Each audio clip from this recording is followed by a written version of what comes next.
ਵਾਹਿਗੁਰੂ ਸਾਹਿਬ ਜੀ। ਇੱਕ ਓੰਕਾਰ ਸਤਿਨਾਮ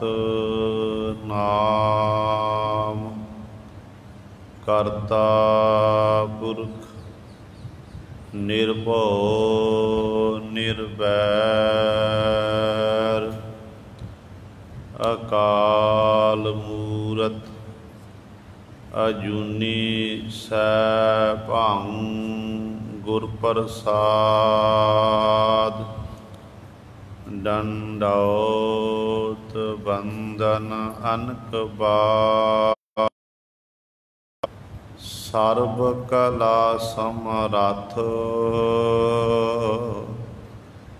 ਡੋਲਨ ਤੇ ਰਾਖੋ ਪ੍ਰਭੂ ਨਾਨਕ ਦੇ ਕਰ ਹੱਥ ਮਿਹਰਬਾਨ ਸਾਹਿਬ ਮਿਹਰਬਾਨ ਸਾਹਿਬ ਮੇਰਾ ਮਿਹਰਬਾਨ ਜੀ ਸਗਲ ਕੋ ਦੇ ਦਾਨ। ਤੂੰ ਕਾਹੇ ਡੋਲਹਿ ਪ੍ਰਾਣੀਆਂ ਤੁਧ ਰਾਖੇਗਾ ਸਿਰਜਣਹਾਰ। ਜਿਨ ਪੈਦਾਇਸ਼ ਤੂੰ ਕੀਆ ਸੋਈ ਦੇ ਆਧਾਰ। ਜਿਨ ਉਪਾਈ ਮੇਦਨੀ ਸੋਈ ਕਰਦਾ ਸਾਰ। ਘਟ ਘਟ ਮਾਲਕ ਦਿਲਾਂ ਕਾ ਸੱਚਾ ਪਰਵਦਗਾਰ। ਕੁਦਰਤ ਕੀਮ ਨਾ ਜਾਣੀਐ ਵੱਡਾ ਬੇਪਰਵਾਹੋ। ਕਰ ਬੰਦੇ ਤੂੰ ਬੰਦਗੀ ਜਿਚਰ ਘਟ ਮਹਿ ਸਾਹੋ। ਤੂੰ ਸਮਰੱਥ ਅਕਥ ਅਗੋਚਰ ਜਿਉ ਪਿੰਡ ਤੇਰੀ ਰਾਸ। ਰਹਿਮ ਤੇਰੀ ਸੁਖ ਪਾਇਆ ਸਦਾ ਨਾਨਕ ਕੀ ਅਰਦਾਸ। ਬਾਣੀ ਗੁਰੂ ਗੁਰੂ ਹੈ ਬਾਣੀ ਵਿੱਚ ਬਾਣੀ ਅੰਮ੍ਰਿਤ ਸਾਰੇ। ਗੁਰ ਬਾਣੀ ਕਹੈ ਸੇਵਕ ਜਨ ਮਾਨੈ ਪਰਤਖ ਗੁਰੂ ਨਿਸਤਾਰੇ। ਸੋ ਕਹੋ ਟਲ ਗੁਰ ਸੇਵੀਐ ਅਹਨਿਸ ਸਹਿਜ ਸੁਭਾਏ। ਦਰਸ਼ਨ ਪਰਸੈ ਗੁਰੂ ਕੈ ਜਨਮ ਮਰਨ ਦੁਖ ਜਾਏ। ਹੋਵੈ ਸਿਫਤ ਖਸਾਮਦੀ ਨੂਰ ਅਰਸੋ ਕੁਰਸੋ ਝਟੀਐ। ਤੁਧ ਡਿਠੇ ਸੱਚੇ ਪਾਤਸ਼ਾਹ ਮਲ ਜਨਮ ਜਨਮ ਦੀ ਕੱਟੀਐ। ਸੱਜਣ ਸੱਚਾ ਪਾਤਸ਼ਾਹ ਸਿਰ ਸਾਹਾਂਦੈ ਸਾਹੋ। ਜਿਸ ਪਾਸ ਬੈਠਿਆ ਸੋਹੀਐ ਸਭਨਾ ਦਾ ਬੇਸਾਹੋ। ਸਤਨਾਮ ਸ਼੍ਰੀ ਵਾਹਿਗੁਰੂ ਸਾਹਿਬ ਜੀ। ਮਾਰੂ ਮਹੱਲਾ ਪਹਿਲਾ। ਅੱਗੇ ਕਿਆ ਜਾਣਾ ਨਾਹੀਂ ਮੈਂ ਭੂਲੇ ਤੂੰ ਸਮਝਾਏ। ਭੂਲੇ ਮਾਰਗ ਜੋ ਦਸੇ ਤਿਸ ਕੈ ਲਾਗੋ ਪਾਏ। ਅੱਗੇ ਕਿਆ ਜਾਣਾ ਨਾਹੀਂ ਮੈਂ ਭੂਲੇ ਤੂੰ ਸਮਝਾਏ। ਭੂਲੇ ਮਾਰਗ ਜੋ ਦਸੇ तिसकै लागो पाए। गुर बिन दाता को नहीं, कीमत कहन न जाए। साजन देखा तां गल मिला, साज पठायो लेख। मुख तिमाणै धन खड़ी, गुरमुख आखी देख। तुद भावै तू मन बसै, नदरी कर्म बसेख। भूख प्यासो जे भवै, क्या तिस मांगो दे। बीजो सूझै को नहीं, मन तन पूरन दे। जिन किया तिन देखिया, आप बढ़ाई दे।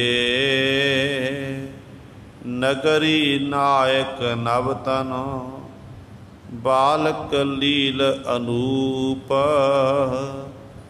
नार न पुरख न पंखणु, साचो चतुर स्वरूप। जो तिस भावै सो थियै,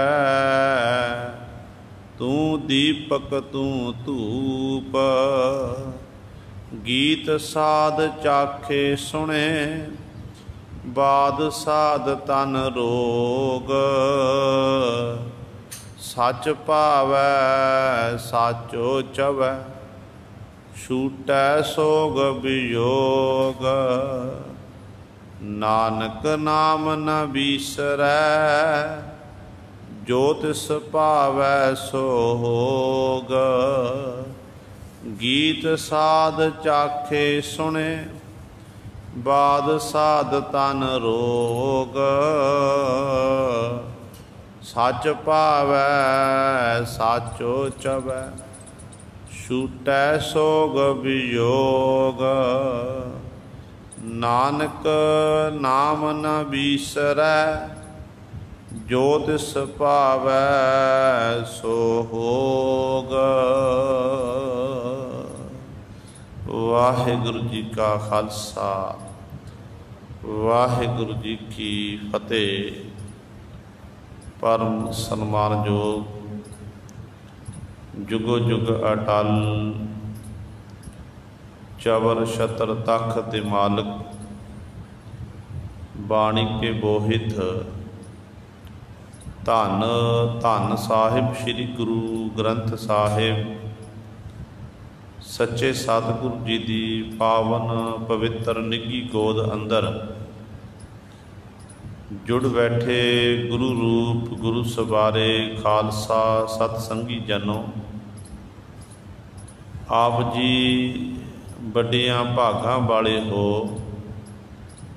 जो दशमेश पिता गुरु कलगीधर सतगुरु अमृत के दाते सर्वांस दानी सहबे कमाल धन धन साहिब श्री गुरु गोबिंद सिंह महाराज जी दे पावन पवित्र अस्थान चरण छो धरती गुरुद्वारा मंजी साहिब आलमगीर विखे अमृत वेले तो हाजरियां भर के सत संगत करके सतगुरु जी दियां खुशियां प्राप्त कर रहे हो। अमृत वेले तो सजे दीवाना विच आप जी ने हुणे ही सत्कार जो गुरु घर दे कीर्तनियां पासों श्री आसा जी की वार दे कीर्तन श्रवण कीते हन। सो आओ गुरु सवारियो, समा है जो चल रही लड़ीवार गुरबाणी की कथा आप संगतां मारू राग दे विचों श्रवण कर रहीआं हन। जो पावन शब्द आप जी ने श्रवण किया है, कल वाली विचार दे विच पहले 3 पदियां दी विचार गुरु साहिबान जी ने करवाई सी, जिहदे विच सतगुरु जी ने सानू पावन उपदेश बख्शिश किया कि भाई तू गुरु दे शब्द नाल जुड़ना कर। जो शब्द नाल जुड़ेगा फिर तेरा जिहड़ा मन है, तेरी मैं है, ये मारी जाएगी। जदों मैं मर गई फिर इस तरह तू तेरा संसार विच आया सफला होवेगा। इस तरह जब तक अपनी मैं नूं नहीं मारदा उदों तक तेरे उत्ते बख्शिश नहीं आउणी है। मैं नूं मकाण दा इक्को एक तरीका है कि वह है गुरु का शब्द, गुरु का उपदेश। जब तक गुरु के उपदेश धारनी नहीं बनते उदों तक गुरु सवारे इस बख्शिश के आपां पात्र नहीं बन सकते। ते सतगुरु कहते हैं जिस मालक के डर दे नाल जीव के अंदरों भै खत्म हो जाता है, उस मालक का नाम है अमृत, मृत्यु तो रहत करन वाला। उस मालक का नाम जप जो मृत्यु तो रहत करन वाला है, उही जीवां नूं मारन वाला, उही जीवां दी रखिया करदा है। उस मालक तो बिना दूजा कोई है ही नहीं है। कहते ने इस तरह उस मालक के चरणों च बेनती कर के मालक प्रभु जी मैं कच्ची मत वाला हाँ, कच्चा हाँ, मत तो हीना हाँ, मैनू नाम तो बिना मैनू कुछ नहीं चंगा लगता।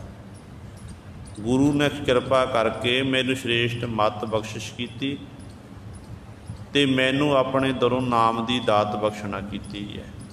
जे मालक जी मैं अपने गुणों की गल करा ना तो औगणा करके मैं भरिया होया, मेरे विच एक भी शुभ गुण नहीं है। फिर जो गुण नहीं है, गुणों तो बिना फिर मनुख की संसार विच कदर नहीं हुंदी है। संसार विच जिस मनुख को चंगे गुण ने, सचियार है, मनुख चंगे सुभाव वाला है, तो दुनिया के लोग फिर उस मनुख को सलाहुंदे ने कि ये मनुख बड़ा वधिया है। पर जिहदे कोल गुण ना होवे, औगणां दा भरिया होवे ना, उस मनुख दे कोल फिर कोई भी गुरु सवारे उसकी सिफत सलाह नहीं करते। सारे कहते ये जिहड़ा मनुख है ये भैड़ा मनुख है। इस तरह फिर उहनूं मान सन्मान नहीं मिलता है। तो सतगुरु कहते ने तू गुरु के शब्द नाल जुड़, गुरु के शब्द नाल जुड़न दे नाल तैनूं आत्म अडोलता वाली अवस्था प्राप्त हो जाएगी। जिंदगी के सारे सुख तैनूं मिलणगे। पर गल याद रखी बिन भागां धन नाहे, ये नाम रूपी जिहड़ा धन है ना बिना भागां तो प्राप्त नहीं हुंदा है। जिन्हां दे हिरदे अंदर जिनका नाम ना मन वसै से बाधे दुख सहाय। जिन्हां दे हिरदे अंदर परमात्मा का नाम नहीं वसदा है, वो जमां दी मार उहनूं सहनी पैंदी है। वो विकारां विच माया दे बंधनां विच बन्ने जांदे हन, उन्हें दुख झेलने पैंदे हन। जिन्हां ने परमात्मा के नाम नूं विसारिया होया, उन्हां दा संसार विच आउणा की है, काहदे लई संसार विच आए ने? क्योंकि उन्हां दी हालत हो जाती है कि आगे पाछा सुख नहीं, गाडे लादे शार। ना इस लोक दे विच ना परलोक दे विच, दोनों लोकां विच उस जीव नूं सुख नहीं प्राप्त हुंदे। मानो जिन्हें भी अपने जीवन काल च उन्हें पाप किए ने, कर्म किए ने, वो एक तरह स्वाह के गड्ढे जिवें भरे होंदे ने ना, इस तरह मानो भरे हुए ने। इस तरह पापां की गिनती बहुत ज़्यादा है। जिहड़े विछड़िया मेले नहीं दुख घणों जम द्वार। संसारक तौर पर संसारी सांझ नूं मुख रखदियां होइयां मनुख का कोई माता है, पिता है, भैन है, भरा है, मामा है, मामी है, चाचा है, ताया है, भूआ है, फुफड़ है, ये साडे साक संबंधी ने। इन्हां नाल मनुख का संबंध बनिया होया। पर संबंध उदों तक है जदों तक मनुख की जिंदगी है। जदों श्वास मुक गए, विछोड़ा पै गया, फिर दोबारा मेला नहीं हुंदा है। उदों ये सारे ही शमशान भूमि तक, अंतिम समा, अंतिम अरदास तक वध तो वध ये साथ हुंदा, फिर साथ मुक जाता है। तो सतगुरु कहते ने इस करके पर जिहड़े एक बारी विछोड़ा पै गया ना, फिर मिलाप नहीं हुंदा। एवें इन्हां दे मोह विच फस के तू परमात्मा के नाम नूं ना विसारना कर, उस वाहिगुरू का शुक्र कर ਤੈਨੂੰ ਜੇ ਤੈਂ ਇਸ ਤਰ੍ਹਾਂ ਇਹਨਾਂ ਦੇ ਵਿੱਚ ਫਸ ਕੇ ਵਾਹਿਗੁਰੂ ਦੇ ਨਾਮ ਨੂੰ ਵਿਸਾਰਿਆ ਹੋਇਆ, ਜਿਸ ਕਰਕੇ ਜਮਾਂ ਦੀ ਪੁਰੀ ਦੇ ਵਿੱਚ ਤੈਨੂੰ ਵੱਡੇ ਵੱਡੇ ਦੁੱਖ ਝੱਲਣੇ ਪੈਂਦੇ ਨੇ, ਜਮਾਂ ਦੀ ਮਾਰ ਸਹਿਣੀ ਪੈਂਦੀ ਹੈ। ਇੱਥੋਂ ਤੱਕ ਗੁਰੂ ਸਵਾਰੇ ਆਪ ਜੀ ਨੇ ਕੱਲ੍ਹ ਵਾਲੇ ਦੀਵਾਨਾਂ ਵਿੱਚ ਵਿਚਾਰ ਸ਼ਰਵਣ ਕੀਤੀ ਸੀ। ਹੁਣ ਸਤਿਗੁਰੂ ਅਗਲੇ ਪਦੇ ਦੁਆਰਾ ਸਾਡੇ ਉੱਤੇ ਬਖਸ਼ਿਸ਼ ਕਰ ਰਹੇ ਹਨ। ਆਓ ਆਪਣੀਆਂ ਮਨ ਬਿਰਤੀਆਂ ਇਕਾਗਰ ਕਰੀਏ, ਧਿਆਨ ਗੁਰੂ ਚਰਨਾਂ ਨਾਲ ਜੋੜੀਏ ਅਤੇ ਸਤਿਗੁਰੂ ਮਹਾਰਾਜ ਜੀ ਦੇ ਪਾਵਨ ਉਪਦੇਸ਼ ਨੂੰ ਹਿਰਦਿਆਂ ਵਿੱਚ ਵਸਾ ਕੇ ਆਪਣਾ ਜੀਵਨ ਸਫਲਾ ਕਰੀਏ। ਕਰੋ ਸਾਰੇ ਆਪਣੀ ਰਸਨਾ ਪਵਿੱਤਰ, ਆਖੋ ਜੀ ਸਤਨਾਮ ਸ਼੍ਰੀ ਵਾਹਿਗੁਰੂ ਸਾਹਿਬ ਜੀ। ਸਤਨਾਮ ਸ਼੍ਰੀ ਵਾਹਿਗੁਰੂ ਸਾਹਿਬ ਜੀ। ਅੱਗੇ ਕਿਆ ਜਾਣਾ ਨਾਹੀਂ, ਮੈਂ ਭੂਲੇ ਤੂੰ ਸਮਝਾਏ। ਭੂਲੇ ਮਾਰਗ ਜੋ ਦੱਸੇ, ਤਿਸ ਕੈ ਲਾਗੋ ਪਾਏ। ਜਦੋਂ ਗੁਰੂ ਸਾਹਿਬਾਨ ਜੀ ਨੇ ਇਹ ਬਖਸ਼ਿਸ਼ ਕੀਤੀ ਪਿਛਲੇ ਸ਼ਬਦ ਦੇ ਵਿੱਚ, ਪਰ ਪੌੜੀ ਦੇ ਵਿੱਚ, ਕਿ ਭਾਈ ਜਦੋਂ ਮਨੁੱਖ ਸੰਸਾਰ ਵਿੱਚ ਆ ਕੇ ਪਰਮਾਤਮਾ ਦਾ ਨਾਮ ਨਾ ਜਪੇ, ਚੰਗੇ ਕੰਮ ਨਾ ਕਰੇ, ਤੇ ਫਿਰ ਅੱਗੇ ਮਨੁੱਖ ਨੂੰ ਜਮਾਂ ਦੀ ਮਾਰ ਸਹਿਣੀ ਪੈਂਦੀ ਹੈ ਅਤੇ ਉਦੋਂ ਮਨੁੱਖ ਨੂੰ ਦੁੱਖ ਝੱਲਣੇ ਪੈਂਦੇ ਹਨ।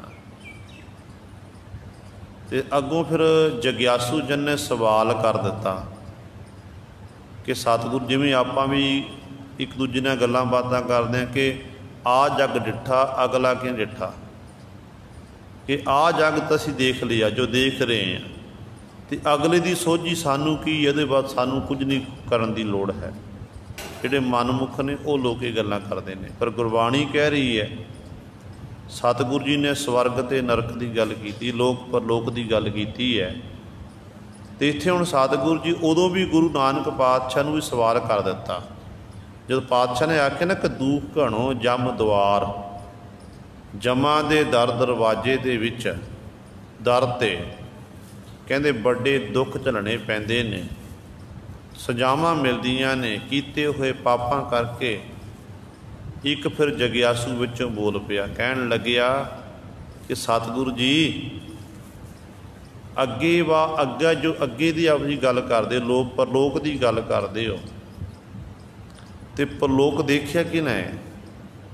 ਪਰਲੋਕ ਬਾਬਤ ਗਿਆਨ ਕਿਹਨੂੰ ਹੈ? ਆਪ ਜੀ ਕਿਰਪਾ ਕਰਕੇ ਦੱਸੋ।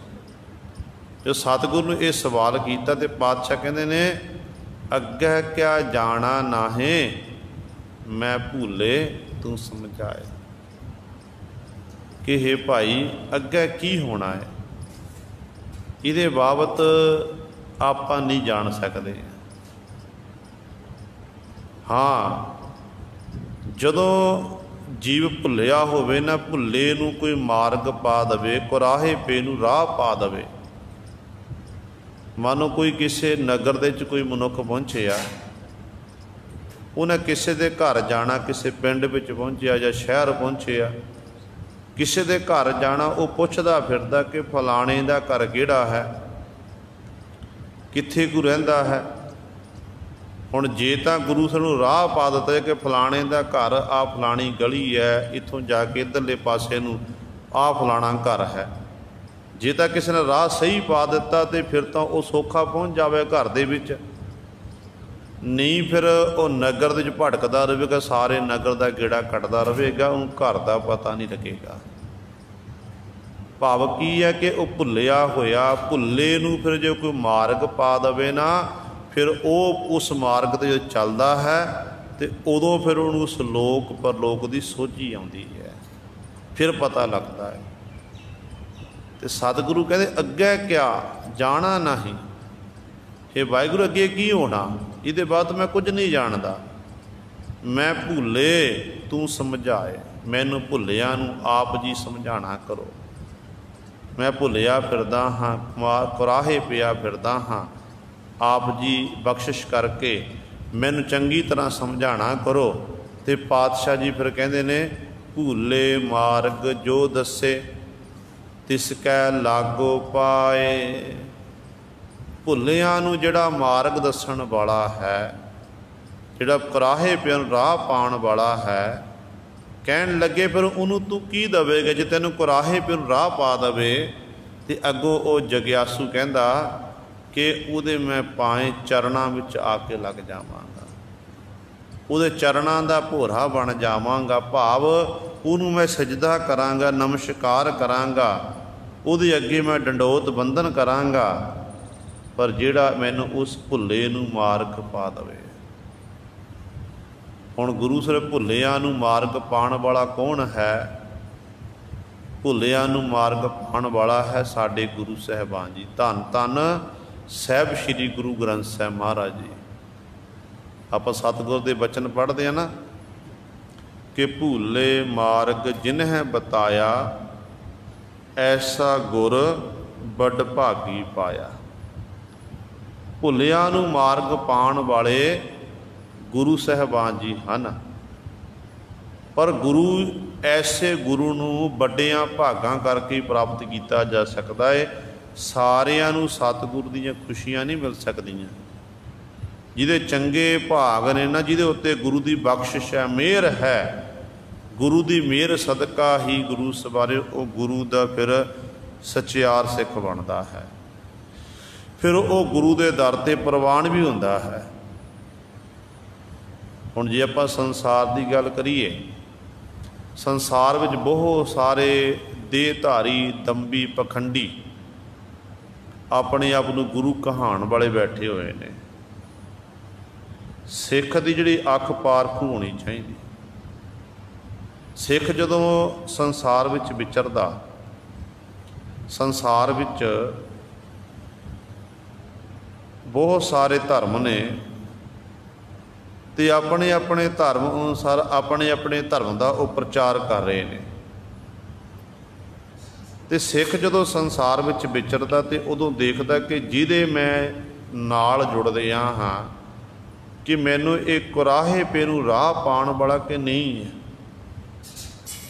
ਅਤੇ ਬਹੁਤ ਤਾਦਾਦ ਦੇ ਵਿੱਚ ਜਿਹੜੇ ਭੋਲੇ ਭਾੜੇ ਲੋਕ ਨੇ, ਗੁਰੂ ਸਾਰੇ ਇਹਨਾਂ ਦੰਭੀਆਂ ਪਖੰਡੀਆਂ ਦੇ ਮਗਰ ਲੱਗ ਕੇ ਇਸ ਤਰ੍ਹਾਂ ਉਹ ਫਿਰ ਡੁੱਬ ਜਾਂਦੇ ਨੇ ਕਿ ਮਾਨੋ ਫਿਰ ਉਹ ਗੁਰੂ ਸਵਾਰੇ ਸੰਸਾਰ ਸਮੁੰਦਰ ਤੋਂ ਕਦੇ ਤਰ ਹੀ ਨਹੀਂ ਸਕਦੇ ਨੇ। ਕਿਉਂਕਿ ਉਹਨਾਂ ਦੰਭੀਆਂ ਪਖੰਡੀਆਂ ਦੀ ਹਾਲਤ ਕੈਸੀ ਹੈ। ਮੈਂ ਨਹੀਂ ਕਹਿ ਰਿਹਾ, ਗੁਰੂ ਗ੍ਰੰਥ ਸਾਹਿਬ ਮਹਾਰਾਜ ਕਹਿ ਰਹੇ ਨੇ, ਸਤਿਗੁਰੂ ਕਹਿੰਦੇ ਨੇ ਉਹ ਦੰਭੀ ਪਖੰਡੀ ਇਹੋ ਜਿਹੇ ਨੇ ਕਿ ਆਪ ਡੁੱਬੇ ਚਹੁ ਬੇਦ ਮੈਂ ਚੇਲੇ ਦੀਏ ਬਹਾਏ। ਆਪ ਡੁੱਬੇ ਹੋਏ ਨੇ ਅਤੇ ਆਪਣੇ ਚੇਲਿਆਂ ਨੂੰ ਵੀ ਉਹ ਡੁਬੋ ਦਿੰਦੇ ਨੇ, ਕਿਉਂਕਿ ਆਪ ਤਾਂ ਤਰ ਨਹੀਂ ਸਕਦੇ ਨੇ। ਜੇ ਗੁਰਬਾਣੀ ਕਹਿ ਰਹੀ ਹੈ ਅਤੇ ਗੁਰੂ ਕਾ ਇਤਿਹਾਸ, ਜਦੋਂ ਆਪਾਂ ਸਤਿਗੁਰ ਦੀਆਂ ਸਾਖੀਆਂ ਪੜ੍ਹਦੇ ਹਾਂ, ਸਤਿਗੁਰ ਦੀ ਜੀਵਨੀ ਪੜ੍ਹਦੇ ਹਾਂ, ਅਤੇ ਜੀਵਨੀ ਵਿੱਚ ਵੀ ਇਹੋ ਜਿਹੀਆਂ ਘਟਨਾਵਾਂ ਵਾਪਰੀਆਂ ਨੇ ਜਿਹਦੇ ਰਾਹੀਂ ਸਤਿਗੁਰੂ ਨੇ ਸਾਨੂੰ ਸਮਝਾਉਣਾ ਕੀਤਾ ਹੈ। ਗੁਰੂ ਕੀ ਲਧਾਈ ਵਿਖੇ, ਲਧਾਈ ਪਿੰਡ ਹੈ, ਸਤਿਗੁਰ ਦੇ ਚਰਨ ਪੈਣ ਦੇ ਨਾਲ ਗੁਰੂ ਕੀ ਲਧਾਈ ਬਣ ਗਿਆ। 6ਵੇਂ ਪਾਤਸ਼ਾਹ ਗੁਰੂ ਹਰਗੋਬਿੰਦ ਸਾਹਿਬ ਮਹਾਰਾਜ ਬਿਰਾਜਮਾਨ ਨੇ। ਸਤਿਗੁਰ ਜੀ ਆਪਣੇ ਸਿੱਖ ਸੂਰਮਿਆਂ ਦੇ ਨਾਲ ਸਤਿਗੁਰ ਜੀ ਵਿਚਰ ਰਹੇ ਹਨ। ਕਹਿੰਦੇ ਨੇ ਸਤਿਗੁਰੂ ਖਲੋਤੇ ਨੇ, ਕੀ ਦੇਖਿਆ ਕਿ ਇੱਕ ਸਾਹਮਣੇ ਇੱਕ ਸੱਪ ਆ ਰਿਹਾ, ਬੜੀ ਤੇਜ਼ੀ ਦੇ ਨਾਲ ਦੌੜਿਆ ਹੋਇਆ, ਬੜੀ ਤੇਜ਼ੀ ਨਾਲ ਸਤਿਗੁਰਾਂ ਵੱਲ ਨੂੰ ਵੱਧ ਰਿਹਾ। ਸਿੱਖਾਂ ਦੀ ਨਿਗਾਹ ਪਈ ਅਤੇ ਸਿੱਖ ਕਹਿਣ ਲੱਗੇ, ਸੱਚੇ ਪਾਤਸ਼ਾਹ ਜੀ ਆਪ ਜੀ ਹੁਕਮ ਕਰੋ, ਉਹ ਸਾਹਮਣੇ ਸੱਪ ਆ ਰਿਹਾ ਹੈ, ਇਹ ਸੱਪ ਨੂੰ ਮਾਰ ਦਈਏ। ਇਹ ਸੱਪ ਜ਼ਹਿਰੀਲਾ ਹੈ, ਇਹ ਕਿਸੇ ਦੇ ਡੰਗ ਮਾਰੇਗਾ, ਨੁਕਸਾਨ ਪਹੁੰਚਾਵੇਗਾ, ਇਸ ਕਰਕੇ ਸੱਪ ਨੂੰ ਮਾਰਨਾ ਜ਼ਰੂਰੀ ਹੈ। ਅਤੇ ਪਾਤਸ਼ਾਹ ਕਹਿਣ ਲੱਗੇ ਕੋਈ ਗੱਲ ਨਹੀਂ ਭਾਈ, ਕਿਸੇ ਨੇ ਕੁਝ ਨਹੀਂ ਆਖਣਾ, ਸਾਡੇ ਵੱਲ ਆਣ ਦਿਓ। ਹੁਣ ਸਤਿਗੁਰੂ ਦਾ ਹੁਕਮ ਸੀ। ਸਭ ਵੱਧਦਾ ਹੋਇਆ ਗੁਰੂ ਸਵਾਰਿਓ 6ਵੇਂ ਪਾਤਸ਼ਾਹ ਮਹਾਰਾਜ ਦੇ ਕੋਲ ਆਇਆ ਅਤੇ ਸਤਿਗੁਰੂ ਜੀ ਨੇ ਮਿਹਰਾਂ ਦੇ ਸਾਈਂ ਨੇ ਮਿਹਰ ਕੀਤੀ। ਉਸ ਸੱਪ ਨੂੰ ਆਪਣੇ ਸੱਜੇ ਚਰਨ ਦਾ ਅੰਗੂਠਾ ਛੁਹਾਣਾ ਕੀਤਾ। ਜਦੋਂ ਅੰਗੂਠਾ ਛੁਹਾਇਆ ਅਤੇ ਗੁਰੂ ਸਵਾਰਿਓ ਉਹ ਸੱਪ ਦੇ ਸਰੀਰ ਵਿੱਚੋਂ ਉਹਦੇ 2 ਫਾੜ ਹੋ ਗਏ ਵਿੱਚੋਂ। ਜਦੋਂ ਸਰੀਰ ਉਹਦਾ ਫਟਿਆ ਤੇ ਵਿੱਚੋਂ ਕੀ ਦੇਖਿਆ ਕਿ ਬਹੁਤ ਸਾਰੇ ਕੁਰਬੁਰ ਕਰਦੇ ਬਹੁਤ ਸਾਰੇ ਕੀੜੇ ਬਾਹਰ ਨਿਕਲ ਆਏ। ਤੇ ਸਿੱਖ ਦੇਖ ਕੇ ਹੈਰਾਨ ਹੋ ਗਏ, ਸੂਰਮੇ ਸਿੱਖ, ਕਿ ਇਹ ਕੀ ਕੌਤਕ ਹੈ। ਇੰਨੀ ਤੇਜ਼ੀ ਨਾਲ ਸੱਪ ਆਇਆ, ਸਤਿਗੁਰੂ ਦਾ ਸੱਜਾ ਚਰਨ ਲੱਗਿਆ ਤੇ ਸੱਪ ਦਾ ਸਰੀਰ ਫਟਿਆ ਤੇ ਵਿੱਚੋਂ ਇੰਨੇ ਕੀੜੇ ਨਿਕਲੇ ਨੇ। ਇਹ ਸਮਝ ਨਹੀਂ ਆਈ ਹੈ। ਕਹਿੰਦੇ ਨੇ ਉਸ ਸਮੇਂ ਸਿੱਖਾਂ ਨੇ ਸਤਿਗੁਰੂ ਨੂੰ ਸਵਾਲ ਕੀਤਾ ਕਿ ਪਾਤਸ਼ਾਹ ਜੀ, ਆਪ ਜੀ ਮਿਹਰ ਕਰੋ, ਕਿਰਪਾ ਕਰੋ, ਦੱਸੋ ਇਹ ਕੀ ਕਾਰਨ ਹੈ ਕਿ ਜਿਸ ਕਰਕੇ ਇਹ ਸੱਪ ਆਪ ਕੋਲ ਆਇਆ, ਆਪ ਜੀ ਨੇ ਸੱਜਿਆ ਚਰਨ ਲਾਇਆ ਤੇ ਵਿੱਚੋਂ ਇੰਨੇ ਕੀੜੇ ਨਿਕਲੇ ਨੇ। ਧੰਨ ਗੁਰੂ ਹਰਗੋਬਿੰਦ ਸਾਹਿਬ ਮਹਾਰਾਜ ਨੇ ਬਚਨ ਕੀਤੇ, ਕਹਿਣ ਲੱਗੇ ਪਿਛਲੇ ਜਨਮ ਦੇ ਵਿੱਚ ਇਹ ਦੇਹਧਾਰੀ ਗੁਰੂ ਸੀ ਜਿਹੜਾ ਸੱਪ ਬਣਿਆ। ਦੇਹਧਾਰੀ ਗੁਰੂ ਸੀ ਤੇ ਇਹਦੀ ਅੰਤ ਵੇਲੇ ਸੁਰਤੀ ਰਹਿ ਗਈ ਮਾਇਆ ਦੇ ਵਿੱਚ। ਗੁਰਬਾਣੀ ਦਾ ਫਰਮਾਨ ਹੈ ਕਿ ਅੰਤ ਕਾਲ ਜੋ ਲక్ష్ਮੀ ਸਿਮਰੈ, ਐਸੀ ਚਿੰਤਾ ਮੈਂ ਜੇ ਮਰੈ, ਸਰਪ ਜੋਨ ਬਲ ਬਲ ਉਤਰੈ। ਤੇ ਸੁਰਤੀ ਰਹਿ ਗਈ ਮਾਇਆ ਦੇ ਵਿੱਚ ਤੇ ਮਰਨ ਤੋਂ ਬਾਅਦ ਇਹ ਬਣ ਗਿਆ ਸੱਪ, ਨੂੰ ਸੱਪ ਦੀ ਜੂਨ ਪ੍ਰਾਪਤ ਹੋ ਗਈ।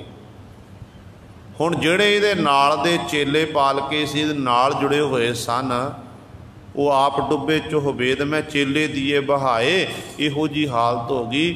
ਉਹਨਾਂ ਦਾ ਇਹ ਭਲਾ ਨਹੀਂ ਕਰ ਸਕਿਆ।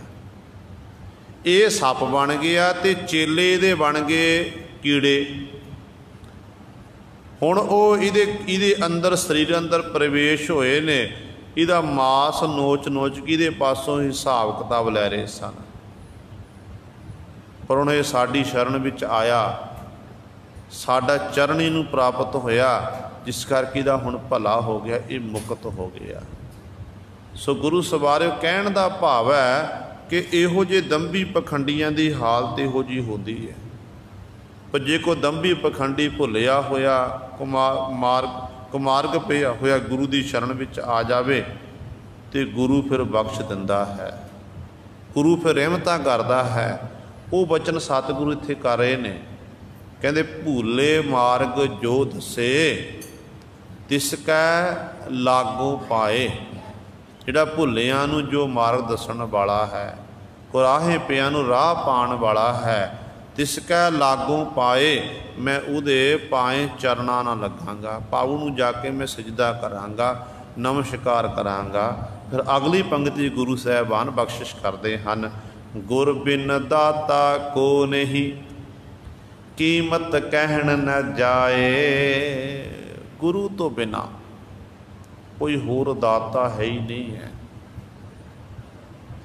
ਸਿੱਖ ਦਾ ਸੀਸ ਕੇਵਲ ਗੁਰੂ ਗ੍ਰੰਥ ਸਾਹਿਬ ਮਹਾਰਾਜ ਅੱਗੇ ਝੁਕਣਾ ਚਾਹੀਦਾ। ਬਾਕੀ ਗੁਰੂ ਸਾਰੇ ਸਾਡਾ ਜਿਹੜਾ ਦਾਤਾ ਹੈ ਗੁਰੂ ਗ੍ਰੰਥ ਸਾਹਿਬ ਮਹਾਰਾਜ, ਇਸ ਦਾਤੇ ਦੇ ਦਰ 'ਤੇ ਭੰਡਾਰੇ ਭਰੇ ਹੋਏ ਹਨ। ਇਹ ਤੋਂ ਵੱਡਾ ਕੋਈ ਦਾਤਾ ਹੈ ਹੀ ਨਹੀਂ ਹੈ। ਆਪਾਂ ਸਤਿਗੁਰ ਦੀ ਬਾਣੀ ਪੜ੍ਹਦੇ ਹਾਂ ਤੇ ਬਾਣੀ ਵਿੱਚ ਪਾਤਸ਼ਾਹ ਜੀ ਕਹਿੰਦੇ ਨੇ, ਆਨੰਦ ਸਾਹਿਬ ਜੀ ਦੇ ਪਾਵਨ ਸ਼ਬਦ ਵਿੱਚ ਸਤਿਗੁਰੂ ਜੀ ਕਹਿੰਦੇ ਨੇ ਤੀਸਰੀ ਪੌੜੀ ਵਿੱਚ ਕਿ ਸਾਚੇ ਸਾਹਿਬਾ ਕਿਆ ਨਾਹੀ ਘਰ ਤੇਰਾ, ਘਰ ਤਾਂ ਤੇਰਾ ਸਭ ਕਿਛ ਹੈ, ਜਿਸ ਦੇ ਸੋ ਪਾਵੇ। ਸਦਾ ਸਿਫਤ ਸਲਾਹ ਤੇਰੀ, ਨਾਮ ਮਨ ਵਸਾਵੇ। ਨਾਮ ਜਿਨ ਕੈ ਮਨ ਵਸਿਆ, ਬਾਜੇ ਸ਼ਬਦ ਕਨੇਰੇ। ਕਹਿ ਨਾਨਕ ਸੱਚੇ ਸਾਹਿਬ ਕਿਆ ਨਾਹੀ ਕਰਤੇ ਰਹਿ।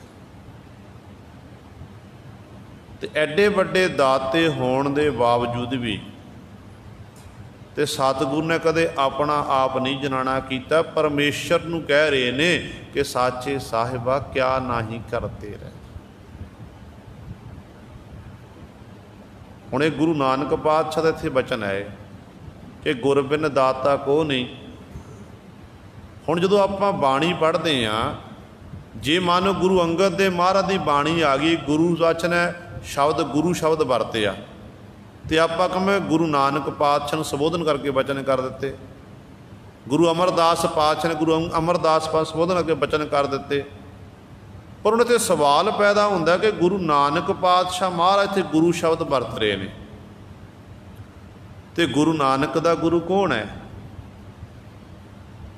धन गुरु नानक दे महाराज दा गुरु कौन है? जिहदे पर जे सतगुरु गुरु शब्द वरत रहे ने,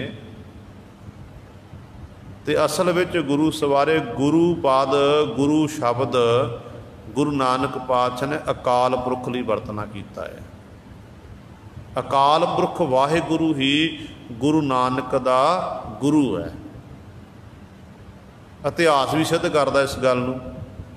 जदों गुरु नानक पातशाह बेई नदी अंदर प्रवेश होए, आप जी सारे इतिहास तो भली भल जाणू हो, 3 दिन अलोप रहे, अकाल पुरख दे कोल गए ने, अकाल पुरख वाहिगुरू नाल मिलाप होया। अकाल पुरख वाहिगुरू ने जो साडा मूल मंत्र है, ये मूल मंत्र अकाल पुरख वाहिगुरू ने गुरु नानक नूं देना कीता। ते आपां 5 प्यारे साहिबान अमर छकदे हां, 5 प्यारे साहिब सानूं मूल मंत्र ते गुर मंत्र दिंदे ने। ते गुरु नानक पातशाह अकाल पुरख वाहिगुरू तो मूल मंत्र लैके आए, ते दुनिया दे लोगां नूं फिर आख्या कि जप आद सच जुगाद सच है भी सच नानक होसी भी सच।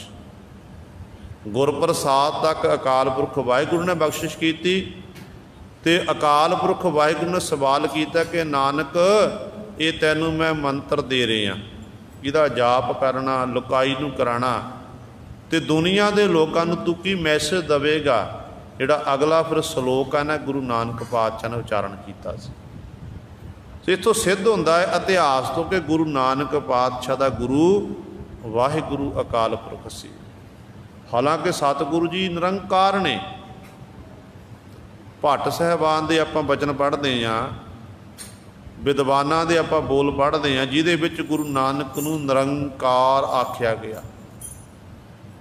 भट्ट जी कवि संतोख सिंह चूड़ामणी जी लिखते हैं कि आद निरंजन है गुरु नानक, धार के मूरत है जग आयो। लोक सुनियो पर लोक सुनियो, विद लोक सुनियो सब दर्शन पायो। संगत पार उतारन को गुरु नानक साहिब है जग आयो। वाहे गुरु गुरु नानक साहिब धार के मूरत है जग आयो। फिर भट्ट जी कहते ने आप नारायण कला धार जग में परवरियो। निरंकार आकार जोत जग मंडल करियो। है निरंकार सन। निरंकार दा सरगुण स्वरूप, 2 स्वरूप ने मालक दे, एक निर्गुण एक सरगुण। ते सतगुरु जी सरगुण स्वरूप धारण करके संसार विच आए, पर कदे भी अपने आप नूं परमेश्वर नहीं खवाया।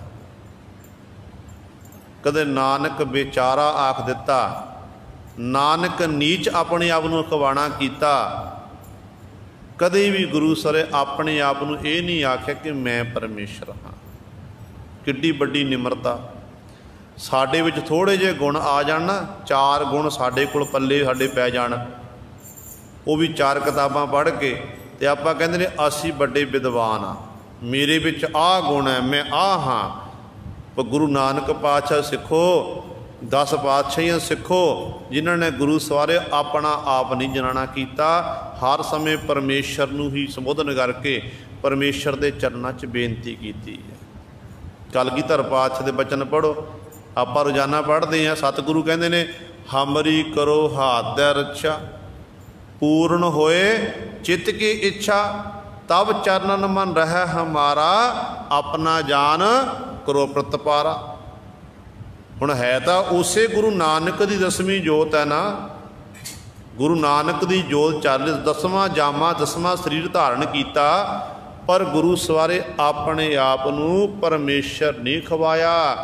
उस मालक दे चरनां 'च बेनतियां कीतियां ते सानू भी दस्सिया कि भाई इंज तुसी बेनती करो, जे इंज बेनती करोगे तुहाडा भी भला हो जाएगा। इस करके इत्थे सतगुरु जी बचन करते हैं कि गुर बिन दाता को नहीं, उस वाहिगुरु तो बिना कहते कोई दाता नहीं है। कीमत कहन न जाए, तो उस वाहिगुरु की कीमत नहीं कही जा सकती है, मुल नहीं कहा जा सकता, मुल नहीं पाया जा सकता। दाता एडा वड्डा है कि जिन्होंने तिल मात्र भी तमा नहीं है। वड्डा दाता तिल ना तमाए, संसारी दातियां नूं तमा है। हर समय 4 प्रकार के दाते विधवा गुरबाणी विच सतगुरु जी ने बयान किए ने। सतिया मन संतोख उपजै, देने कर विचार, दे दे मंगै सहसा गुणा, सोभ करे संसार। इस पंक्ति दे विच 4 प्रकारों की प्रकार दातियां की गल कर दी। एक दाते वो ने सतिया मन संतोख उपजै, कि दान दिता, लोड़वंदां की सहायता की, पर अपना आप नहीं चिताना किया।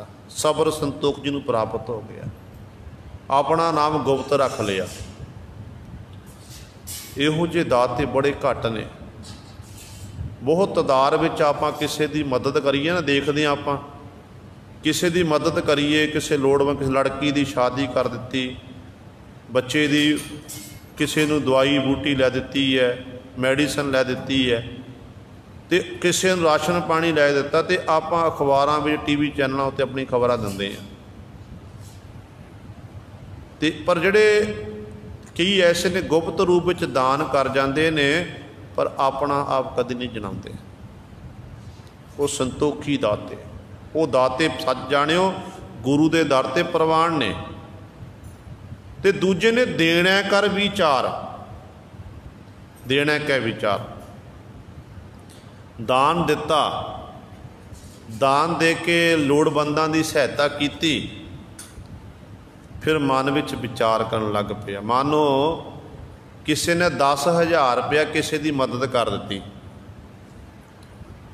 अपनी मेहनत मशक्कत विचों 10,000 रुपया किसी की मदद कर दी, या 5 का 10 जिन्नी भी है दे आया, सब कुछ वंडा आया, पर आके घर विच बैठा होया विचार करन लग पिया कि मैं काहनूं ये दान देना कीता है। ये 10,000 दे विचों मेरे बच्चों के वस्त्र भी आ जाने सी, घर का राशन महीने का राशन पानी घर विच आ जाना सी, मैं एवें 10,000 रुपया देना कीता। ये है देना कर विचार, ते दे के विचार करनी। ये दाते सतगुर के दर ते प्रवान नहीं है। ते तीसरे ने सतिया मन संतोख उपजै, देना कर विचार, दे दे मंगै सहसा गुणा, सोभ करे संसार। एक दाते ऐसे ने जिहड़े धेली दे के हवेली मंग लैंदे ने। ते आपां गुरु साहिबान दे चरणां विच आउंदे आ, नतमस्तक हुंदे आ, तिल फुल भेटावां गुरु नूं अर्पण करदे आ, ते बड़ी लिस्ट सतगुरां अगे रख दिंदे ने कि सच्चे पातशाह मैनूं आ भी दे दिओ, आ भी दे दिओ, मंगी जा रहे हैं। हालांकि गुरु सवारिओ, गुरु दे दर, गुरु नूं आपां दान नहीं दे सकते हैं। गुरु ते आपां गुरु की जिहड़ी दर ते आपां भेटा जो अर्पण करदे वो भेटावां ने। दान किसी गरीब नूं दिता जाता है, किसी लोड़वंद नूं दिता जाता है, तो गुरु तो साडा बड़ा दाता है, गुरु नूं आपां की दान दे देंगे। देखो जो आपां कोई रमाला साहिब भेटा करते हैं, कि रमाला भेटा किया, कड़ाह प्रसाद भेटा की, भेटा ते दान विच जमीन आसमान का फर्क है। कदे भी जो आप गुरुद्वारा साहब विखे गुरु के चरणों च कुछ अर्पण करना, उदों ये नहीं आखना गुरुद्वारे लिए आप दान कर दईए, नहीं, ये गुरुद्वारे लिए आप भेटा कर लिए, गुरु साहब नूं कुछ भेटा कर दईए। तो पर आप कहते दान किया, कई गुरुद्वारियां विच दान पेटी लिखिया हुंदा है, ये भी गलत लिखिया हुंदा, बिल्कुल गलत है। सिख अपने पहलों तो चले आ रहे, गुरु काल तो ही सिख 10 नोहां की किरत करदा, ਤੇ ਉਹਦੇ ਵਿੱਚੋਂ ਦਸਵਾਂ ਦਸੌਂਦ, ਦਸਵਾਂ ਹਿੱਸਾ ਦਸਵੰਧ ਕੱਢਦਾ ਏ ਤੇ ਆਪਣੇ ਗੁਰੂ ਸਾਹਿਬਾਨ ਦੇ ਚਰਨਾਂ 'ਚ ਫਿਰ ਅਰਪਣ ਕਰਦਾ ਹੈ। ਇਸ ਕਰਕੇ ਕਦੇ ਨਹੀਂ ਆਖਣਾ ਕਿ ਗੁਰੂ ਨੂੰ ਆਪਾਂ ਦੰਦ, ਇਹ ਆਖਣਾ ਕਿ ਗੁਰੂ ਸੱਚੇ ਪਾਤਸ਼ਾਹ ਤੇਰੀਆਂ ਦਿੱਤੀਆਂ ਹੋਈਆਂ ਦਾਤਾਂ ਦੇ ਵਿੱਚੋਂ ਕੁਝ ਕੁ ਭੇਟਾ ਸਤਿਗੁਰੂ ਜੀ ਆਪ ਜੀ ਦੇ ਚਰਨਾਂ 'ਚ ਅਰਪਣ ਕੀਤੀ ਹੈ, ਆਪ ਜੀ ਕਿਰਪਾ ਕਰਕੇ ਦਰ 'ਤੇ ਪ੍ਰਵਾਨ ਕਰੋ, ਪ੍ਰਵਾਨ ਕਰੋ, ਫਿਰ ਗੁਰੂ ਦੀਆਂ ਖੁਸ਼ੀਆਂ ਮਿਲਣੀਆਂ ਨੇ। ਤੇ ਤੀਜੇ ਪ੍ਰਕਾਰ ਦੇ ਦਾਤੇ ਨੇ ਦੇ ਦੇ ਮੰਗੈ ਸਹਿਸਾ ਗੁਣਾ, ਧੇਲੀ ਦੇ ਕੇ ਮੰਗ ਲਈ ਹਵੇਲੀ ਕਿ ਆ ਵੀ ਦੇ ਦਿਓ, ਆ ਵੀ ਦੇ ਦਿਓ, ਤੇ ਮੇਰੇ ਕੋਲ ਸਹਿਸਾ ਹਜ਼ਾਰਾਂ ਗੁਣਾ ਮੰਗ ਲੈਂਦੇ ਨੇ। ਤੇ ਚੌਥੇ ਨੇ ਸੋਭ ਕਰੇ ਸੰਸਾਰ, ਸੰਸਾਰ ਵਿੱਚ ਆਪਣੀ ਸੋਭਾ ਵਡਿਆਈ ਕਰਾਉਣ ਹਿੱਤ, ਇਹਨਾਂ ਦੀ ਗਿਣਤੀ ਬਹੁਤ ਤਾਦਾਦ ਵਿੱਚ ਹੈ। ਇਹਨਾਂ ਦੀ ਗਿਣਤੀ ਇੰਨੀ ਹੈ ਆਪਾਂ ਅਖਬਾਰਾਂ ਵਿੱਚ TV ਚੈਨਲਾਂ ਉੱਤੇ ਆਮ ਦੇਖ ਸਕਦੇ ਹਾਂ।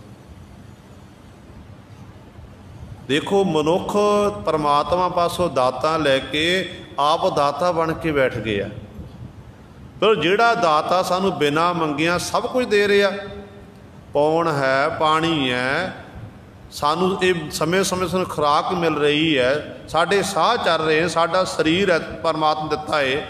ਸੂਰਜ ਚੜ੍ਹ ਗਿਆ ਤੇ ਰੋਸ਼ਨੀ ਸਾਨੂੰ ਆਪਣੇ ਆਪ ਪ੍ਰਾਪਤ ਹੋ ਜਾਣੀ ਹੈ, ਸੂਰਜ ਅਸਤ ਹੋ ਗਿਆ ਤੇ ਹਨੇਰਾ ਆਪਣੇ ਆਪ ਹੀ ਛਾ ਜਾਣਾ। ਪਤਾ ਹੈ ਕਿ ਸਾਰਾ ਦਿਨ ਮਨੁੱਖ ਨੇ ਕੰਮ ਕੀਤਾ, ਹੁਣ ਰਾਤ ਪਰਮਾਤਮਾ ਨੇ ਸੌਣ ਲਈ ਬਣਾਤੀ, ਆਰਾਮ ਕਰਨ ਦੇ ਲਈ।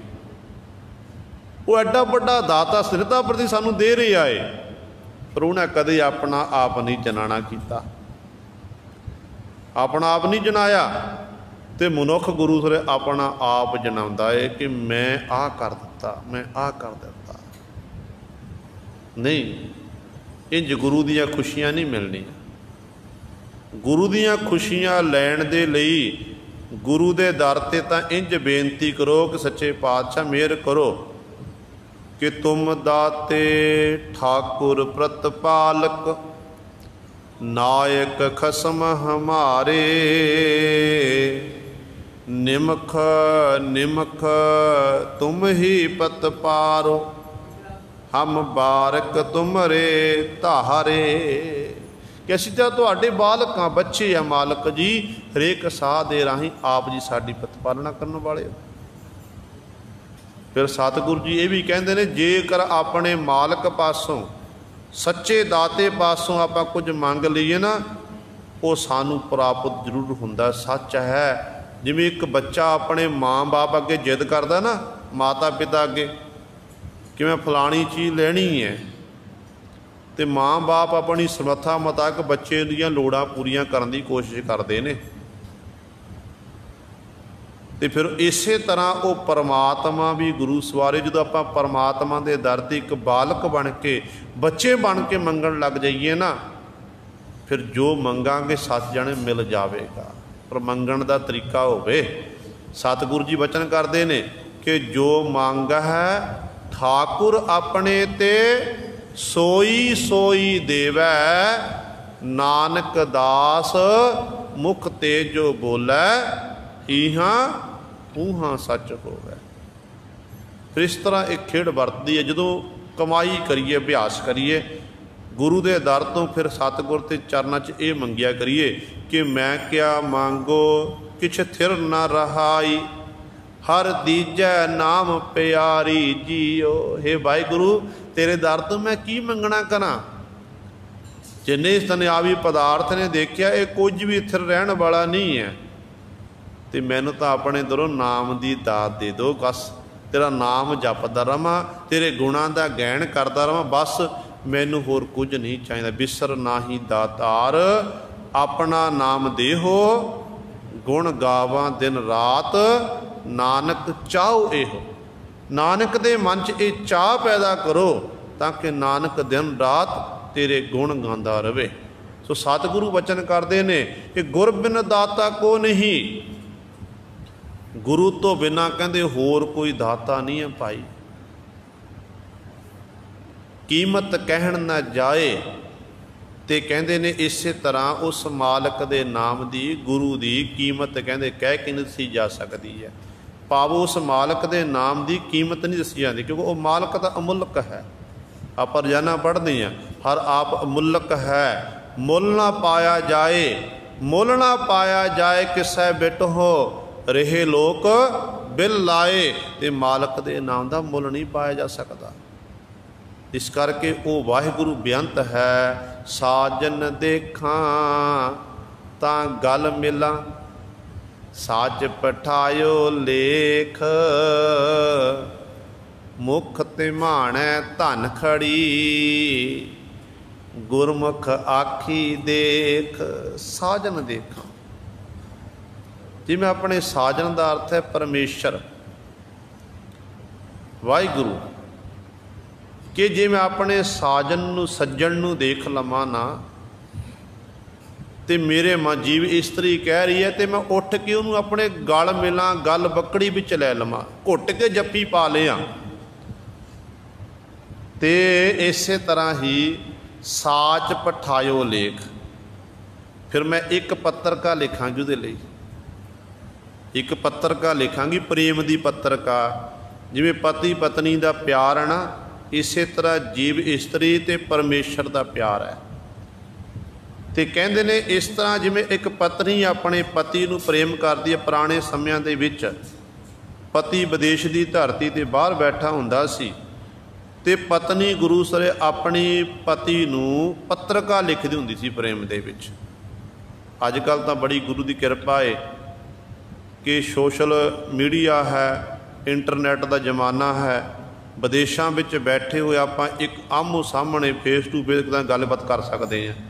ਤੇ ਉਦੋਂ ਫਿਰ ਚਿੱਠੀਆਂ ਲਿਖੀਆਂ ਜਾਂਦੀਆਂ ਸੀ, ਉਹਦੇ ਵਿੱਚ ਆਪਣਾ ਪ੍ਰੇਮ ਦੀ ਅੰਦਰ ਦੀ ਗੱਲ ਕੀਤੀ ਜਾਂਦੀ ਸੀ। ਤੇ ਸਤਿਗੁਰੂ ਕਹਿੰਦੇ ਨੇ, ਇੱਥੇ ਵੀ ਸਤਿਗੁਰੂ ਜੀਵ ਇਸਤਰੀ ਦੀ ਇਹੀ ਅਵਸਥਾ ਦੱਸ ਰਹੇ ਨੇ।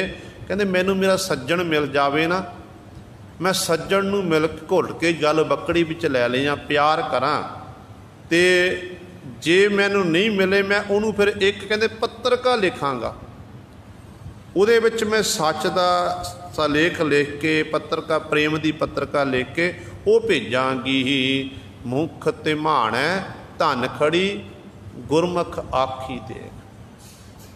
ਨਿਮੋਝਣੀ ਹੋ ਕੇ, ਨਿਮਾਣੀ ਹੋ ਕੇ, ਜਿਵੇਂ ਇੱਕ ਜੀਵ ਇਸਤਰੀ ਆਪਣੇ ਪਤੀ ਨੂੰ ਝੂਰਦੀ ਹੈ ਕਿ ਮੇਰਾ ਪਤੀ ਪਰਮੇਸ਼ਰ ਮੇਰਾ ਘਰ ਵਿੱਚ ਮੇਰਾ ਸਾਈਂ ਆਵੇ, ਉਡੀਕ ਕਰਦੀ ਹੈ। ਪਤੀ ਸਾਰਾ ਦਿਨ ਕੰਮ ਕਰਦਾ ਤੇ ਸ਼ਾਮ ਵੇਲੇ ਉਹ ਘਰ ਦੇ ਵਿੱਚ ਆਉਂਦਾ ਤੇ ਪਤਨੀ ਉਡੀਕਦੀ ਹੈ ਕਿ ਮੇਰੇ ਸਿਰ ਦਾ ਸਾਈਂ ਹੁਣ ਘਰ ਵਿੱਚ ਆਵੇਗਾ, ਉਹਨੂੰ ਮੈਂ ਲੰਗਰ ਪਾਣੀ ਛਕਾਵਾਂ, ਉਹਨਾਂ ਪ੍ਰੇਮ ਦੀਆਂ ਗੱਲਾਂ ਕਰਾਂ। ਕਹਿੰਦੇ ਨੇ ਇਸੇ ਤਰ੍ਹਾਂ ਹੀ ਜੀਵ ਇਸਤਰੀ ਉਸ ਪਤੀ ਪਰਮੇਸ਼ਰ ਨੂੰ ਕਹਿ ਰਹੀ ਹੈ ਕਿ ਮੈਂ ਇੱਕ ਜੀਵ ਇਸਤਰੀ ਨਿਮੋਝਣੀ ਹੋ ਕੇ ਖਲੋਤੀ ਹੋਈ ਹਾਂ, ਖਲੋਤੀ ਹੋਈ ਹਾਂ ਕਿ ਦੇਖ ਰਹੀ ਹਾਂ ਕਿ ਕਦੋਂ ਮੇਰਾ ਪਤੀ ਪਰਮੇਸ਼ਰ ਘਰ ਦੇ ਵਿੱਚ ਆ ਜਾਵੇ। ਤੇ ਗੁਰਮੁਖ ਆਖੀ ਦੇਖ। ਸਤਿਗੁਰੂ ਕਹਿੰਦੇ ਨੇ ਇਸ ਤਰ੍ਹਾਂ ਨਿਮੋਝਣੀ ਹੋ ਕੇ ਪ੍ਰਾਪਤ ਨਹੀਂ ਹੋਣਾ। ਕਹਿੰਦੇ ਗੁਰਮੁਖ ਆਖੀ, ਗੁਰਮੁਖਾਂ ਦੀ ਸੰਗਤ ਕਰਕੇ, ਗੁਰੂ ਵੱਲ ਆਪਣਾ ਮੁਖ ਕਰਕੇ, ਗੁਰੂ ਵਾਲੀ ਬਣ ਕੇ, ਕਹਿੰਦੇ ਗੁਰੂ ਦੀ ਸਿੱਖਿਆ ਅਨੁਸਾਰ ਚੱਲ ਕੇ ਭਾਈ ਫਿਰ ਉਸ ਮਾਲਕ ਨੂੰ ਆਪਣੀ ਅੱਖਾਂ ਨਾਲ ਦੇਖਣਾ ਕਰ। ਗੁਰੂ ਦਿਖਾਉਣ ਵਾਲਾ ਏ, ਜਿਹਨੇ ਦੇਖਿਆ ਹੋਵੇ ਨਾ ਉਹ ਮਾਲਕ ਪਤੀ ਪਰਮੇਸ਼ਰ ਉਹੀ ਦਿਖਾ ਸਕਦਾ ਨਾ। ਹੁਣ ਜਿਹਨੂੰ ਪਹਿਚਾਣ ਹੀ ਨਹੀਂ ਹੈ, ਕਦੇ ਆਪਣੇ ਪਤੀ ਪਰਮੇਸ਼ਰ ਨਾਲ ਮਿਲਾਪ ਹੀ ਨਹੀਂ ਹੋਇਆ, ਉਹ ਕਿਵੇਂ ਦੱਸ ਸਕਦੀ ਹੈ। ਤੇ ਗੁਰੂ ਦਾ ਮਿਲਾਪ ਹੈ, ਗੁਰ ਪਰਮੇਸ਼ਰ ਏਕ ਹੈ, ਗੁਰੂ ਇੱਕਮਿਕ ਹੈ। ਕਹਿੰਦੇ ਭਾਈ ਉਹ ਗੁਰੂ ਦੀ ਸਿੱਖਿਆ ਅਨੁਸਾਰ ਚੱਲ ਕੇ ਫਿਰ ਕਹਿੰਦੇ ਤੂੰ ਗੁਰੂ ਦੀਆਂ ਅੱਖਾਂ ਨਾਲ ਦੇਖਣਾ ਕਰ। ਇਹਨਾਂ ਅੱਖਾਂ ਨਾਲ ਨਹੀਂ ਦਿਖਿਆ ਜਾਣਾ ਤੈਨੂੰ, ਜਿਹੜੇ ਤੇਰੇ ਨੇਤਰ ਨੇ, ਇਹਨਾਂ ਨੇਤਰਾਂ ਦੇ ਨਾਲ ਤੂੰ ਸੰਸਾਰ ਨੂੰ ਵੇਖਦੀ ਹੈ। ਸੰਸਾਰ ਦਾ ਇਹ ਵਿਸ਼ ਸੰਸਾਰ ਤੁਮ ਦੇਖਦੇ ਇਹੋ ਹਰਿ ਕਾ ਰੂਪ ਹੈ। ਤੂੰ ਆਪਣੇ ਨੇਤਰਾਂ ਨਾਲ ਦੇਖ ਰਹੀ ਹੈ, ਤੈਨੂੰ ਸਾਰਾ ਸੰਸਾਰ ਵਿਸ਼ ਰੂਪ ਹੀ ਜਾਪਦਾ, ਸੱਚ ਜਾਪਦਾ ਏ। ਪਰ ਜਦੋਂ ਤੂੰ ਇਹਨਾਂ ਨੇਤਰਾਂ ਦੇ ਰਾਹੀਂ ਉਸ ਵਾਹਿਗੁਰੂ ਨੂੰ ਦੇਖੇਗੀ, ਗੁਰੂ ਦੇ ਨੇਤਰਾਂ ਰਾਹੀਂ ਦੇਖੇਗੀ, ਤੇ ਤੈਨੂੰ ਗੁਰੂ ਦੇ ਨੇਤਰਾਂ ਰਾਹੀਂ ਫਿਰ ਤੈਨੂੰ ਸੰਸਾਰ ਹੀ ਹਰੀ ਦਾ ਰੂਪ ਨਜ਼ਰ ਆਉਣਾ ਹੈ। ਗੱਲ ਕੀ ਹੈ? ਗੁਰੂ ਦੇ ਨੇਤਰ ਪ੍ਰਾਪਤ ਹੋਣੇ। ਗੁਰੂ ਦੇ ਨੇਤਰ ਕੀ ਹੈ? ਗੁਰੂ ਦਾ ਬਖਸ਼ਿਆ ਹੋਇਆ ਗਿਆਨ, ਜਿਹਦੇ ਅੰਦਰ गुरु का ज्ञान पैदा हो गया तो गुरु सवेरे फिर उस विचार रूपी नेत्रां दे नाल वो परमेश्वर दे दीदार करता है। ते सतगुरु अगली पंक्ति च बख्शिश कर रहे हैं, तुद भावै तू मन वसै नदरी कर्म बसेख। हे वाहिगुरु तुद भावै, जे तैनू भाउंदा ना फिर तू मन दे विच आके वसदा है, क्योंकि तेरी कृपा तो बिना, क्यों प्रभ कीजै कृपा निधान हम हर गुण गावहेंगे। हो तुमरी करो नित आस प्रभ मोहे कब गल लावांगे। जदों वो कृपा का निधान खजाना वाहिगुरु कृपा करदा ना, उदों ही मालक दे गुण गाए जा सकते हैं। उहदी कृपा दे नाल ही उहदी सिफत सलाह वडियाई कीती जा सकती है। उहदी जे कृपा ना होवे ना, देखो आपां इतिहास पढ़ते हैं बहुत सारियां सानू सेधां मिलदियां ने गुरु साहिबान दे जीवन तो। जदों गुरु की कृपा होवे, गुरु की कृपा दे ने एक छोटे मधरे कद वाला भाई बचित्र सिंह जी गुरु सवारिओ उस खूनी हाथी नाल लड़न लई तैयार हो जांदा। एक पासे दुनी चंद भाई शालो का पोता जिन्हों सतगुरु कहते तू मुकाबला कर, वो थिरक गया तो उत्थों दौड़ जाता रातों रात भजदा, तो गुरु सवारे किले की कंध टपदा सस्सा बन के लत्त टुट जाती है। तो घर दे विच भी गुरु सर मौत तो डरदा भजिया सी, ते घर विच जदों पहुंचिया सप निकलिया, सप ने डंग मारे, दुनी चंद बेमुख होकर मर गया। दुनी चंद देखो हुण गल तां गुरु की कृपा सी ना, बाबा बजित्र सिंह नूं आख्या कि तू जाके मुकाबला कर हाथी दे नाल। बाबा भाई बजित्र सिंह जी ने हथ जोड़े, सच्चे पातशाह आप जी की कृपा चाहिए है, बस जे तुहाडी कृपा होवे, तुहाडा हथ मेरे सिर उत्ते होवे ना, ये खूनी हाथी तां की, मैं तां औरंगजेब बादशाह नूं पकड़ के तुहाडे कोल लिया सकदा हाँ। भाई बचित्र सिंह दे ये बोल सी, ते गुरु कलगीधर पाए गुर थापी दिती कंध जीओ। साधु थापड़ा तो कहना जा बचित्र सिंह आ लै फड़, ये नागरी जड़ा वर्षा ये मत्थे भी जाके मार। बचित्र सिंह ने गुरु सरे वो खूनी हाथी नूं खत्म करता, पिछाह मोड़ दिता सी। सो कहण दा भाव गुरु की कृपा, जिन्होंने गुरु उत्ते भरोसा है विश्वास है, उहदे उत्ते फिर गुरु की कृपा हुंदी है, मेहर हुंदी है। इस करके हे वाहिगुरु जे तैनू भाउंदा ना तुद भावै तू मन वसै, फिर तू मन विच आके वसदा। नदरी कर्म बसेख, उही कहंदे मालक जी तेरा नाम जप सकते ने जिन्हां उत्ते तेरी नदर होवे, तेरी मेहर होवे, विशेष तौर ते कृपा कर दवे, जिहदे चंगे कर्म कीते होए ने कृपा दे नाल, तेरी कृपा दे नाल ही तेरे गुणां दा वो गैण करदे हन। भूख प्यासो जे पवै क्या मांगो तिस दे, क्या तिस मांगो दे। कहते ने एक मनुख नूं भुख लगी है, प्यास लगी है, भुखे मनुख पासों आपां कुछ मंगीए कि मैनू कुछ खाण लई दे, मैनू कुछ पानी पीण लई देना कर, वो भुखा मनुख आखेगा नहीं पहला मैं पानी पीना, मैं अपनी प्यास बुझावां, पहला मैं अपनी पेट की पूर्ति करा, फिर मैं तैनूं दवांगा। पर आपां समां याद करिए आनंदपुर साहिब की धरती ते इहो जे सिदकी सिख भी सन जिहड़े अपने मुखों बुरकी कढ़ के दूजे दे मुख विच पाउण वाले सी। भाई कन्हैया जैसे गुरु सवारिओ कौन भुल सकदा उन्हां नूं। किहो जिहा जीवन कलगीधर पातशाह दे सूरमे मैदाने जंग दे विच बैरियां नूं खत्म करदे ने, भाई कन्हैया जी मछ चुक के पानी पिलाउंदे ने। इत्थों तक जदों गुरु सतगुरु दे कोल शिकायत हुंदी है तो कलगीधर पातशाह महाराज नूं कन्हैया जी नूं साधे ने। भाई कन्हैया जी कहंदे ने सच्चे पातशाह मैनूं तां कोई दुश्मन जापदा नहीं है। जंग जदों कोई जंग कर रहा, जंग करदियां समय तलवार चारे उदों भी तुसीं दिखाई दिंदे ने। जो फट्टड़ हो के कोई धरती उत्ते डिगदा है उदों भी पातशाह इंज लगता कि मेरे गुरु कलगीधर पातशाह जख्मी हो गए ने। तो सतगुरु कहते फिर आ लै मल्लम पट्टी, भाई कन्हैया जी नाल मल्लम पट्टी भी करया कर। इहो जिहा सतगुर दे जीवन विच इहो जिहा पता नहीं किन्नियां घटनावां ने। गुरु काल तो बाद भी जदों सिंह जंगलों में रहिंदे सन, ਸਿੰਘਾਂ ਦੇ सिरां दे मुੱਲ पैंदे सी। भुखे रहना, प्यासे रहना, फल जे दरख्तां पत्ते धू धू के खाने। जेकर एक अद्धा प्रशादा हाथ लग जाता ना, 4 प्रशादे होका देंदे सी उच्ची उच्ची, आओ भाई गुरु का लंगर तैयार है, लंगर छकना करो आके। कई बारी जिहड़े बरतावे हुंदे सन भुखे हुंदे सी ते बरतावे रह जाते सी, छकण वाले छक के चले जाते सी। ये सतगुरु दे सिखां कोल गुरु सवारिओ नाम की कमाई सी, गुरु की बख्शिश सी। इत्थे सतगुरु उन्हां मनुखां दी गल करदे ने जिहड़ा आम मनुख है, जिन्होंने भुख लगी त्रेह लगी होवे, उहदे कोल कोई चलिया जावे कि भाई मैनू खाण लई देना कर, रोटियां 4 होण उहदी अपने जोगियां, तो कित्थों दे देवेगा, वो नहीं दे सकेगा। इसे तरह ही सतगुरु कहते ने तू परमात्मा नूं छड्ड के, वाहिगुरू नूं छड्ड के मनुख दे कोलों मंगदा फिरदा, सच्चा साहिब छड्ड के मन मुकोए बंदे दा बंदा। जिस मनुख दे अंदर तृष्णा दी भुख है, विकारां दी भुख है, कहते वो तैनूं की दे देवेगा, वो कुछ नहीं दे सकेगा। उहदे पासों तू की आस रखदा, कुछ नहीं आस रख सकदा, तैनूं उहदे पासों कुछ नहीं प्राप्त होना है। बीजो सूझै को नहीं, मन तन पूरन दे। सतगुरु जी कहते वो जिहड़ा मनुख है तो छटियां दा भुखा है, वो तो हर समय ही तड़फदा है। कोट जोरे लाख करोरे माना होरे, इहो जी दी हालत है। कहते ने तू इंज कर, उस मालक नूं, वाहिगुरू नूं, अपने गुरु नूं पूर्ण तौर ते अपना मन दे दे, तन दे दे। तन मन धन सब सौंप गुर को, हुक्म मनिया पाईया। कहते फिर तू उस मालक दे पासों तैनूं सब कुछ मिल जाएगा।